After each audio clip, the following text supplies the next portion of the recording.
All right. So we are going to attempt May, June 24, paper 1, variant 1. All right. Okay. The first question is a worker earns $40 per hour. A worker earns $40 an hour. Rather than work, she decides to visit a museum for 3 hours. The visit costs a total of $40. What is the opportunity cost of Mhm. visiting a museum? You see, this $40 of visiting the museum, this is her private cost, not her opportunity cost. Yeah. All right. So, how much is she foregoing to visit a museum? The $40 per hour she could have earned if she went to her work. And for how many hours did she visit the museum? 3 hours. So, 40 multiplied by 3. Mhm. This leaves you with 120. So, the first answer is C. The second one, the nature of a typical car assembly plant has changed. The industry has fewer firms, operates on a larger sites, and has more automated machinery. How is this change most likely to have affected the relative use of factors of production in the industry? So you see, what is happening here is that people are moving towards being more automated towards the machine. So they are moving towards more capital. All right. Yeah. As for what about the other FOPs? There are fewer industries. This means that enterprise is less, right? Because there are fewer firms to operate now. And Mhm. if you are being more automated, this means that you are being more capital intensive. So your capital is increasing and your enterprise is falling. Let's look at the options. Then we'll move into more detail. Capital is increasing here. Okay. Yes, it can be correct. But enterprise is falling. So this is incorrect. Yeah. Enterprise Yeah. is falling. It is not increasing. Again, incorrect. What about labor and land? Let's read about labor and land. Whereas this MCQ is wrong as well because capital is increasing and the option here shows decreased. Let's talk about land and labor. The nature of typical car assembly has changed, right? People are moving towards more Yeah. capital. This means that demand for labor is falling. Do you understand? So if your capital Yes, is sir. increasing, your labor will be falling. All right. Yeah. So option D, your labor is falling and your enterprise is falling. And if we talk about land, what is written here? Larger sites. Larger sites means that you need more land to operate. So correct answer is D. Then Okay. which item would be least likely to be classed as land? Which item will be classed as land? Least likely, which will not be classed as land. I told you every form of natural resource is a part of land. Coal is a part of land. Forest is a part of land. Fisheries are a part of land. What is not a part of land? Fertilizer, because fertilizer can be categorized as raw material as well. All right. Okay. What does the concept of scarcity apply to the use of fossil fuels? Scarcity means unlimited wants and limited resources. So let's read the options. Demand fluctuates according to price change. No, this is not what scarcity is. Supply is insufficient to meet demand. Yes, unlimited wants but limited resources to fulfill those wants. Can be correct. Their use is restricted because of harmful pollution. No, there is no such concept of pollution in scarcity. They are being replaced by renewable energy sources. Not at all. The answer is B. An economist knows the current point at which an economy operates within its production possibility curve. What can the economist conclude about this economy? So the question is telling you that this is your PPC, this is your Mhm. PPC, and an economy is operating inside the production possibility curve, which means that it is operating uh, on its actual point. All right. Now, what does this point tells you? Its degree of self-sufficiency. The second option is the international competitiveness. The third option is its level of output of two goods. And the fourth option is its rate of economic growth. Production possibility curve does not tell you about self sufficiency. All right.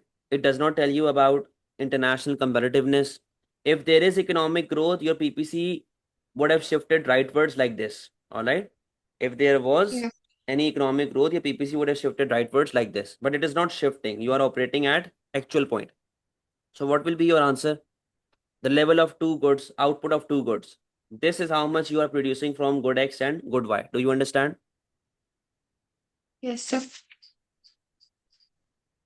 An increase in which factor is likely to cause shift to the left of demand curve for cinema movies? So if there is a shift in demand leftward shift looks like this.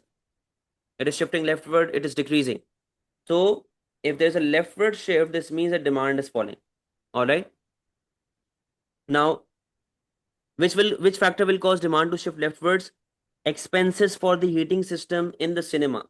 This will reduce supply. This will affect supply, not your demand. Payments charged Mhm. by the movie script writers. The movie script writer is also a cost of production for a producer of a film, right? It will not affect Yeah. demand. The cost of transport to cinema. Yes, other factors. Other factors. The transport can be categorized as a complementary good for consumers who want to go to cinema to watch a movie. It can be categorized as a complementary good. Now, if the transport cost is increasing, it will be difficult for people to reach cinema and watch a movie. Rather, they'll stay at home and watch the movie there. So, if the transport cost is increasing, the customer he won't go to cinema to watch a film. So, this can be a correct answer. Taxes, taxes on taxes on the income of cinema operators. Now it is talking about cinema operators, not customers, because we have to focus on customer, the demand curve, not the supply curve. So what will be the answer? C. All right. Okay. Four firms supply the market. The market supply is 50 units at $20 and 100 units at $40. The table shows market share of each firm at two prices. All right. Which firm does not have a normal upward sloping curve? So we have to figure out a firm which is not following the law of supply. Now, let's look at the options. Market share at $20, market share at $40. When the price is 20, when the price is 40. All right. Now, the market supply is 50 at $20 and 100 at $40. Now we have to use these values to figure out the overall supply of a business. All right. The law we have to follow is that when the price level rises, supply should rise as well. Now, let's look at option A. Yeah. This is 10% and this is 10%. So if I talk about 50 units and 100 units, right?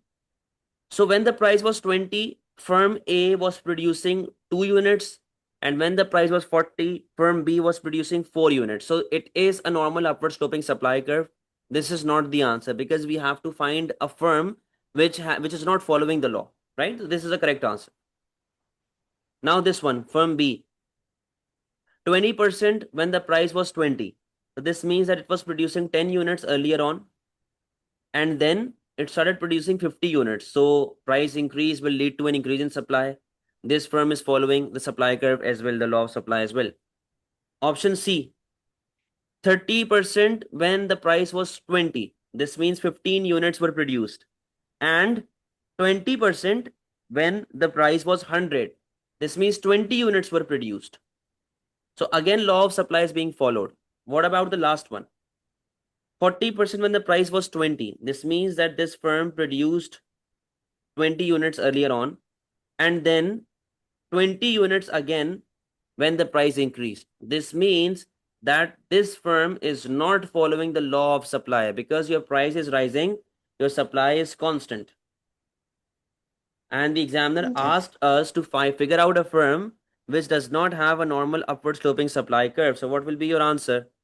D. Everything clear up till now? Yes, sir. Which statement is correct? Demand for an inferior good has a positive relationship to income and negative relationship to price. Wrong, because inferior good has a negative relationship with income, not positive. Demand for an inferior good has a negative relationship to income, correct, and a negative relationship to price. Now, what do we mean by negative relationship with price? Whenever there is a shift in demand curve, let's say whenever there's a shift in demand curve like this due to inferior good. Now let's say I'm saying that demand for inferior good is rising. Why is it rising? Because your income level is falling, right? If your price is Yeah. rising, for example, if your price is rising, your real income will fall. And once your real income falls, the demand for inferior good will rise. Demand for inferior good will rise, which means that this is a negative relationship between the overall game of inferior good. So this could be correct answer. 8 can be correct. About C, demand for normal good has a positive relationship to income. Yes, correct up till now. And a positive relationship to price. No, there is no such link. Demand for normal good has a negative relationship. No, wrong answer. What will be the answer, Kaylin? It will be B. Big. Yeah. Now, question number 9. In which row are both statements correct? We have to find out correct statements. So I think it will be based on the definition of consumer surplus and producer surplus. Option A, the value that consumers gain from consuming a good over and above the value that would have been gained from consuming the next best alternative. No, beta, this is opportunity cost. This is wrong. The value that consumers gain from consuming a good over and above the price paid. Yes, this is correct statement. This is correct statement. Willingness minus the actual price of the product. Willingness minus the actual price of the product is consumer surplus. All right, this is correct statement. Now let's look at the producer surplus. The difference between the price received by a firm for a good or service and the price at which they would have been prepared to sell. Yes, this is also correct. Actual price of the product minus the least amount a producer is willing to accept. Both statements are correct. The value that consumers gain from consuming a good over and above the price paid. Yes, this statement is correct again. The difference between the actual revenue received by the firm for a good and the profit maximizing revenue. No, wrong definition. The value that consumers gain from consuming a good over and above the value that would have been gained from consuming, again, the next best alternative. Wrong option. Your correct answer is B. Right? Everything clear up till now? Yes, sir. A firm calculates the YAD for its product, that is -3. What can be deduced from this information? Now, only from this specific value, this fixed specific value that we have, this means that -3.0 means that it is inferior good. Minus, the minus sign represents that it is inferior good. What can be deduced from this information? In a period of economic growth, its total revenue should increase. Now, people switch to inferior good when they don't have income. So, your income level should fall if you want to increase the demand for inferior good. So, option A is saying that in Yeah. a period of economic growth, growth means a situation when income level is high. So, in this stage, when there is economic growth, when people have a lot of income, they will never switch to cheaper alternatives or inferior good. So, the option is wrong. In a period of economic recession, yes, its total revenue should increase. Correct. Correct. Why? Because in recession, people don't have income, they don't have jobs, so they'll have to switch to inferior good.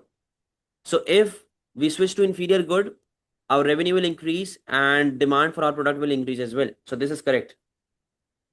It has few substitutes. YED does not tell you anything about the substitutes, so answer is B. All right. The diagram shows the demand and supply curve for global air cargo market. The initial equilibrium is X. You are operating at point X.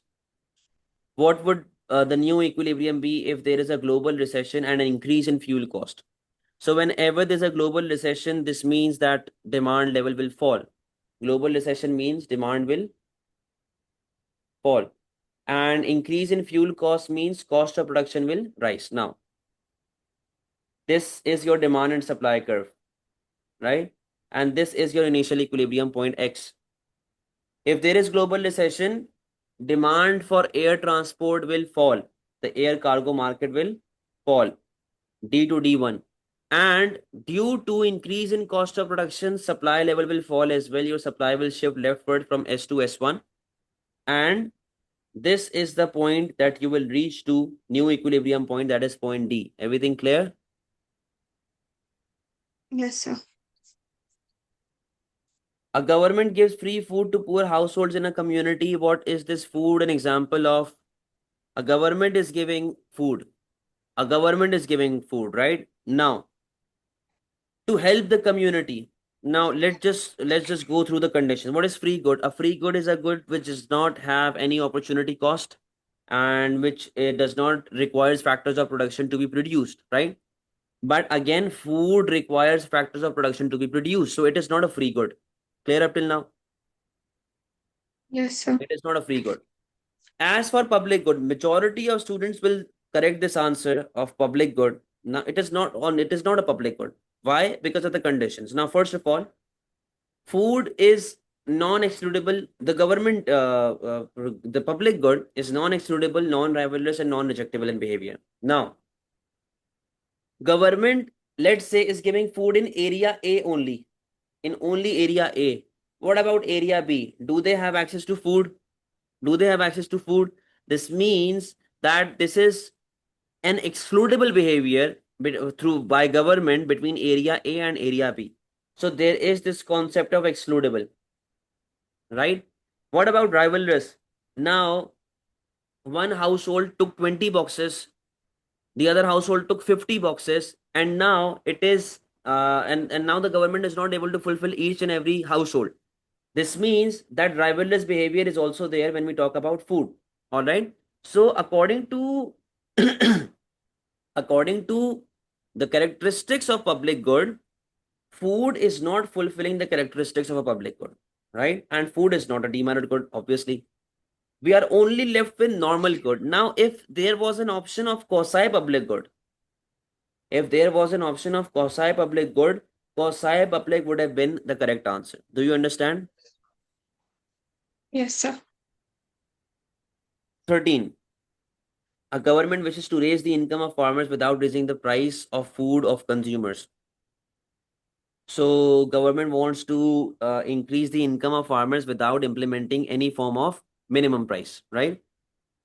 Which policy should it use? Now the government is the examiner is clearly saying that it does not want to raise price. So the option of maximum price and minimum price is completely wrong. Minimum price is completely wrong. As for maximum price is a maximum price is what do you say? A policy which is beneficial for consumer, not for producer, right? So government implements maximum price in order to give benefit to consumer, not a producer. We need to give benefit to farmers in this case, right? So maximum price will not be the correct answer. As for the minimum price is imposed above the equilibrium and examiner is telling you not to increase the price. So this is correct, incorrect. Yeah. As for part C, payment of subsidy to farmers to produce food. Now this could be correct because if subsidy is granted to producers, subsidy will reduce cost of production and overall profitability of businesses will rise. Right? Profitability will rise. This could be correct. A release of government food stock onto the market. If government will release the food stock in the market, this will increase supply and decrease price level. So how will it be beneficial for producers? It will be harmful for producers. All Yeah. right. So your correct answer is C. Question number 14. Governments in market economies can give different reasons for intervening in the operation of an economy. Which reason given is a normative statement? So you see what is normative statement? Normative statement is an opinion, right? And positive statement is a fact. Mhm. So what could be your opinion from this from these four options? Average incomes have failed to keep pace with price rises during the past year. Now this is a factual statement. This is a fact. You see in your opinion, there is always something like judgmental where you give your opinion like government should do this, government should do that, and I believe, and these sort of words are there in normative statement. Option B, energy prices have increased by more than 50% during the past year. This is also a fact because it is giving you exact numbers. Option C, distribution of income has become more unfair during the past year. Now, where are the facts? There are no facts. It is just a judgment. It is just a Yeah. statement that it has been more unfair. Now, where are the factual figures? There are no figures here given. So this is kind of your opinion. The poorest Yes, sir. 10% of households have suffered the greatest fall in average income during past year. Again, we have a fact here, right? We have a fact here. So what could be your answer? C. The table illustrates macroeconomic data for an economy. All figures are in dollar billions. What is an equilibrium real output? So your equilibrium real output will be where your aggregate expenditure is equals to your income, right? Now, let's sum up these aggregate expenditure values and deduct imports. So 110 plus 100, 210, 210 plus 50, 260, 270 minus 20, 250. This is not an equilibrium. 120 plus 100, 220, 220 plus 60, 280, 280 plus 20, 300 minus 30. This leaves you with 270, not a correct answer. 140 plus 100, 240, 310, 340 minus 40, 300. Yes, correct answer. So we have reached our correct answer. The answer is C. A Okay, country's sir. net national income is less than its GNI. So your NNI, net national income, is less than your GNI. What does this mean? Now, you see, when we talk about net national product or net national income, it considers depreciation as well. All right. So let's take a look at the options. And incomes earned overseas were less than incomes sent overseas. So in gross national income, we have income from abroad, and if we are sending income to another country, we are sending money to another country, that specific amount will be deducted from our GNI. And if we are receiving any form of money from other countries, it will be added to our GNI. Now, what does this Yeah. mean? Income earned overseas were less than incomes sent overseas. So income earned overseas were less than the income sent overseas. Now there is no such difference between NNI and GNI because both of them include income from abroad. So this is not a correct answer. Inflation has been accounted for in NNI, but not wrong answer. It is accounted in both of them. The country's exports decrease. GNI and NNI both will be affected if exports decrease. We have to find the difference. What is the difference between both of these formulas? There has been a net depreciation in the value of country's fixed assets capital because the depreciation is a part of what? NNI, right? So this is your correct answer. The real difference between GNI and NNI. Asha is currently unemployed. She has been offered a job but has decided to decline the offer and search for a better paid job. Which type of unemployment is this? Beta, whenever you're searching another job, the job search time, it is frictional unemployment, right? So the answer is B. Okay. A major trading nation, country X, is in equilibrium at the full employment level of real output. There is then a recession in its main international markets. What are the most likely consequences of this change for country X? Now, this means that country X is operating here. Country X is operating here. This is your current economic stage because it is operating at full employment. This means that country X is at hyperinflation. Now, what will happen to your inflation and unemployment if your exports decrease? If you have recession in international market, if your exports are decreasing, if your exports are decreasing, your AD will shift leftward like this, right? It will move downwards. So the price level, what about price level? Your price level is falling. Your price level is falling. So there will be a decrease in inflation, right? There will be a decrease in inflation. These two options are incorrect. As for unemployment, you can see you are moving from YF to Y1, which means that your unemployment is increasing. So what will be your answer? Answer will be B. Okay. Why would a fall in country's average price level cause its aggregate demand curve to slope upwards? So why would a fall in country's average price level cause its aggregate demand curve to slope downwards? Oh, all right. So it is saying that if your average price level is falling, why will it cause your aggregate demand curve to slope downward? So the first option is it leads to an increase in interest rate. Now you see there is a positive relationship between interest rate and price level. If your interest rate will rise, if your no sorry, when we talk in sorry, give me a second. Why would a fall in country's average price level cause its aggregate demand curve to slope downwards? Okay. It leads to an increase in interest rate. It reduces the real value of money balances. It makes the country's goods cheaper relative to foreign goods. It leads to the expectation of further price falls.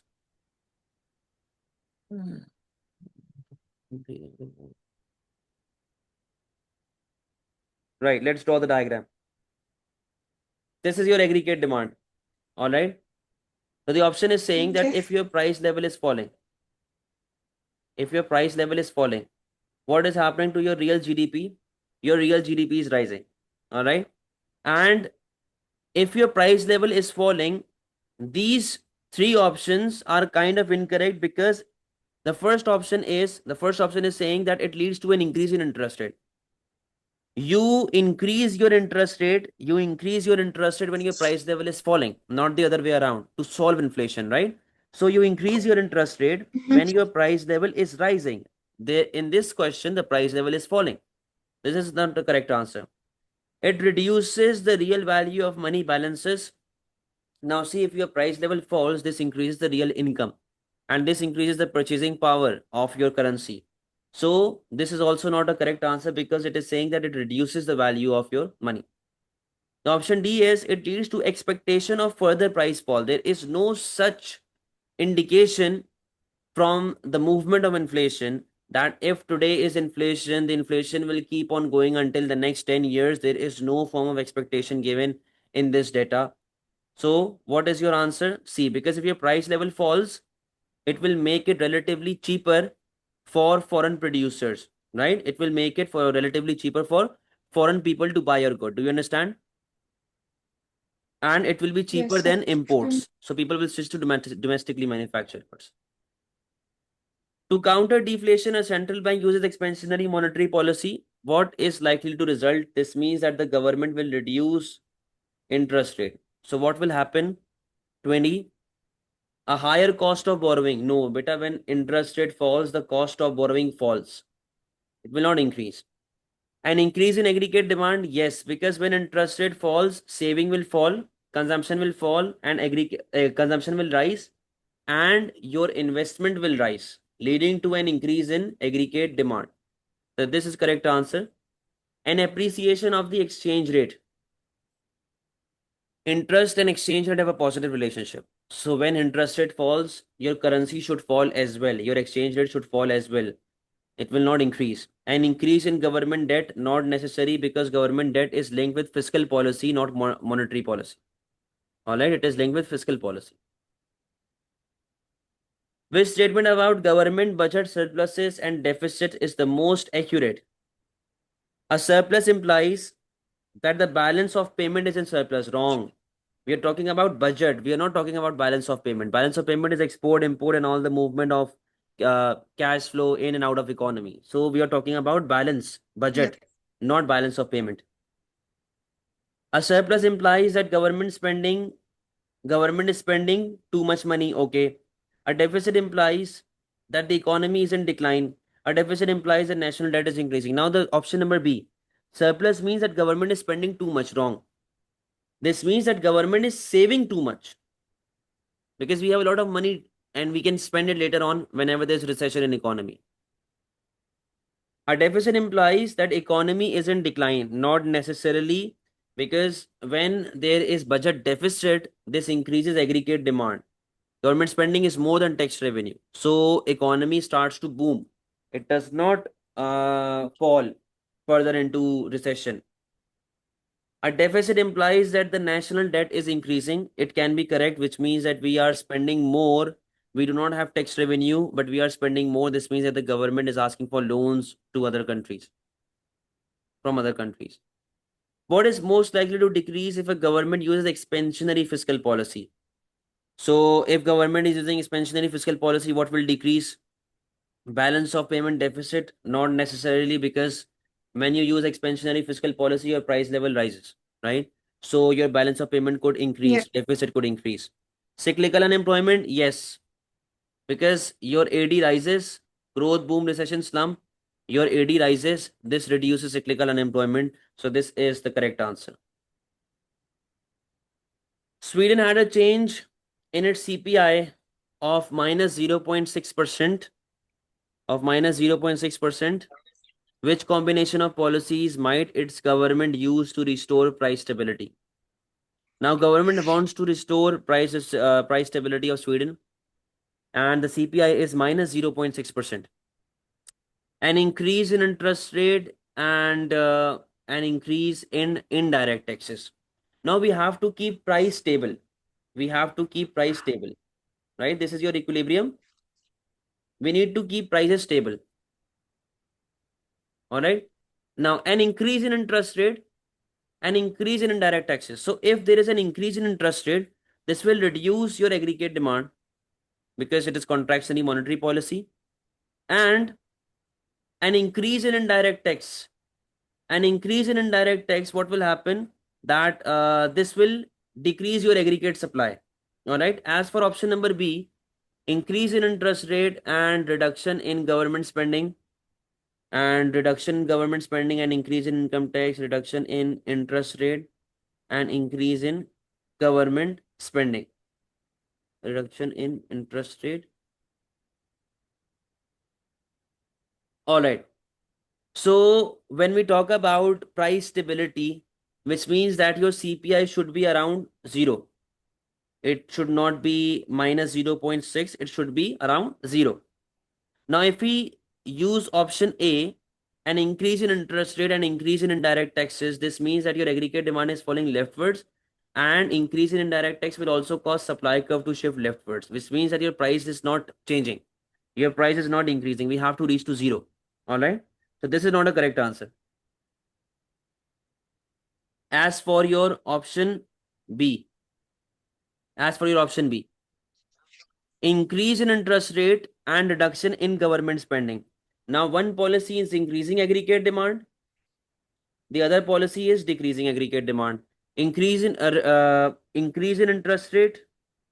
Yaar, give me a second. Yaar. Increase in interest rate will cause aggregate demand to fall, right? Increase in interest rate will cause aggregate demand to fall, and reduction in government spending will further lead aggregate demand to fall. This means that your price level is continuously falling. This will not help you reach the level of price stability. This is also not a correct answer. Reduce government spending and increase income tax. If you reduce government spending, your aggregate demand will shift leftwards. And if you increase income tax, your aggregate demand will shift leftwards again, right? So this is also not a proper policy. As for your option number D, reduce interest rate and reduce interest rate and increase government spending. So both of these policies are causing aggregate demand to rise. So there is a chance that you will reach to a CPI of 0 where there is price stability. Do you understand? So what will be your answer? D. Clear? Yes. Okay. Give me a second. Yeah.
All right.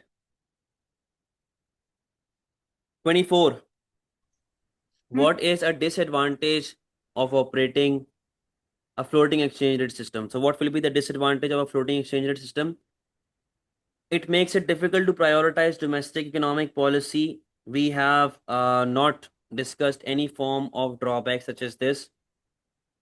If it makes the price of internationally traded goods less predictable. I have told you that when we talk about floating exchange rate, there is a chance of instability, and there is what do you say, unpredictable changes in exchange rate. So it is very less predictable when we talk about floating exchange rate, because there is no involvement of government as such. So this could be correct answer. It means that the government must keep significant foreign currency reserves. There is no such demand of for floating exchange rate. It requires continuous government intervention. No. Answer is B. What is not an example of protectionism? Export subsidy, yes, it is an example. Import subsidy, no. Quota, yes. Tariff, yes. So what is not an example of protectionism? B. Country X and Y, country X and Y both produce goods M and N. They decide to specialize and trade freely in the goods. Under which conditions are the gains from specialization and free trade likely to be the smallest? So we have to find out where your gain will be the lowest.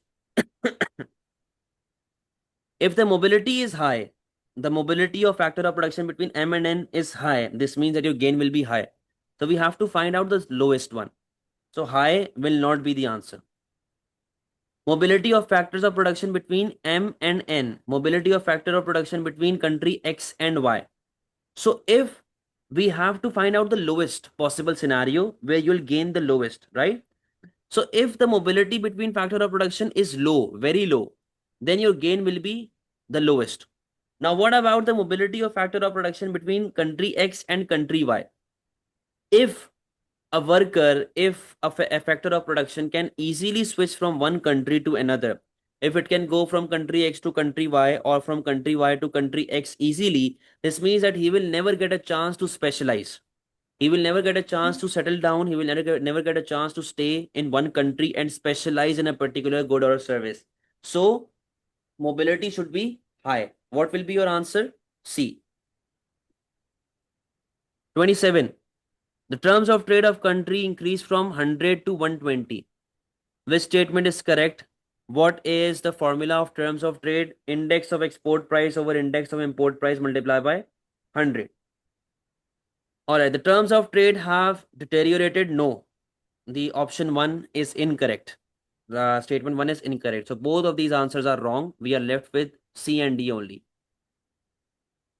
Fewer exports are needed to buy the same quantity of imports. Yes, because the export price is increasing and import price is falling. We can buy the same amount of goods. We can buy more amount of imports from the number of units we exported earlier on, because they are being sold at a higher price right now. So this option is correct. This line is correct. As for the last point, the balance of trade must improve. Not necessarily. It is not necessary that your balance of payment will always improve. So your answer is D only. The table shows the number of Turkish lira which can be exchanged for $1 in 2016 and 2021. What is the most likely cause of the change in the price of Turkish lira between 2016 and 2021? So this clearly states that your Turkish lira has depreciated, right? It has depreciation. What is most likely cause of the change in the price of Turkish lira between 2016 and 21? The value has fallen. The value has fallen, right? The option A is sustained fall in the demand for Turkish imports.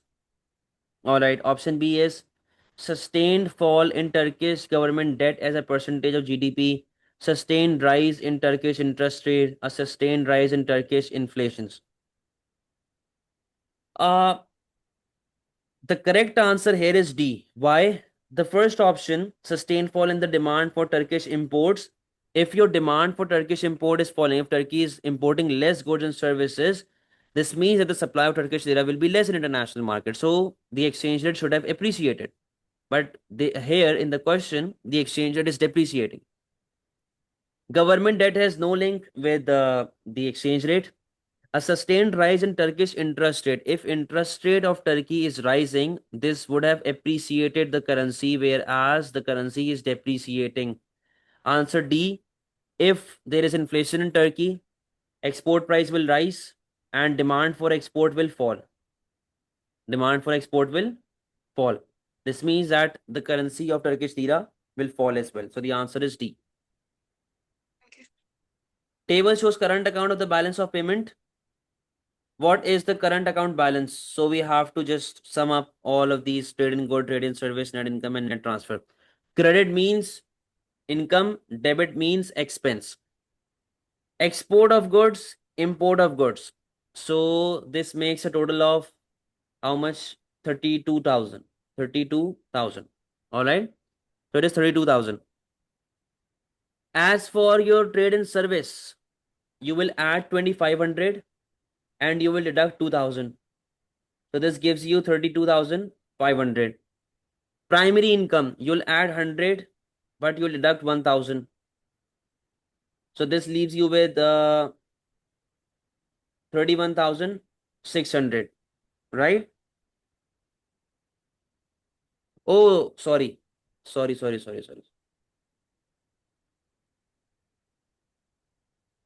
This is import of good. It will be deducted. So this the first amount that you have is 2,000 deficit. It is 2,000 deficit. All right. Then in trade and service, you'll add 2,500. You'll add 2,500, but you'll deduct 2,000. So this leaves you with a deficit of how much? This leaves you with the deficit of how much? 2,500. Yeah, let me use my calculator.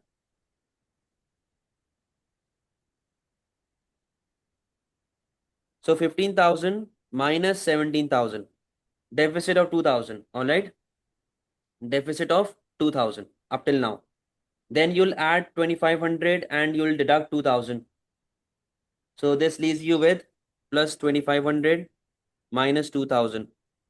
1,500 of deficit. All right. 1,500 deficit. Then again, we have credit and debit. So you'll add 100, but you'll deduct 1,000. Add 100, but you'll deduct 1,000. So this leaves you with a deficit of 2,400. 2,400 deficit. And this is a positive balance. So you'll add 60 plus 60, 2,340 deficit, right? So what is the final answer? Deficit of 2,340. Everything clear, Kaylin? Yes, sir. Which policy would not be an argument for the use of import tariff? They are an effective way of raising revenue. This is a possible scenario why government implements tariff. So this is correct. Yes. They improve the balance of payment current account. Yes, they do. They improve nations' terms of trade in a bilateral agreement. Yes, they do. They may lead to retaliation. They may lead to retaliation by trading partner. You see, we never implement tariff for retaliation. We don't want to fight, right? So this is not one of the reasons why we impose tariffs. We do not want a retaliation from our trading partner, but because we have to follow these three objectives, we implement tariffs, and retaliation is the result of implementing tariff. Do you understand? Yes, sir. All right. So this was your first paper.